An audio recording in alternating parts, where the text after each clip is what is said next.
போயிட்டு வா. காலையில எந்திரிச்ச உடனே சட்டப்படி அமைக்கப்பெற்ற இன்னைக்கு 10 மணிக்கு இந்திய அரசியல் அமைப்பின்பால் அப்படின்ற உண்மையான நம்பிக்கையும் மாறா பற்றும் கொண்டிருப்பேன் என்றும் சிஎம் ஜோசப் விஜய் இந்திய நாட்டின் ஒப்பில்லாத முழு முதல் ஆட்சியையும் ஒருமையையும் நிலைநிறுத்துவேன் என்றும் சந்தோஷமா இருந்தது. அவர் என்னவோ தமிழ்நாட்டு அரசின் முதலமைச்சராக நமக்கு கொண்டாட்டமா இருக்குது. உண்மையாகவும் உழைச்சான்றின் படியும் என் கடமைகளை நிறைவேற்றுவேன் என்றும்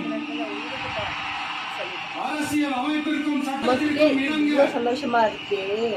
ஆசைப்பட்ட ஒரு இடத்த வந்து பாத்தீங்கன்னா இவ்வளவு சீக்கிரமா அடைஞ்சிருக்காரு. அப்ப அவருக்கு எவ்வளவு சந்தோஷமா.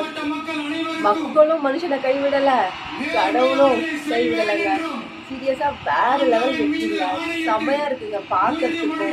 இந்த மாதிரி ஒரு விஷயம்லாம் வந்து இதுக்கு அடுத்து இப்படி நடக்குமான்னு தெரியல. ஆனா இப்ப நடந்ததை வந்து வேற லெவல்ல இப்போ வரையும் கொண்டாடிட்டு இருக்கோம்.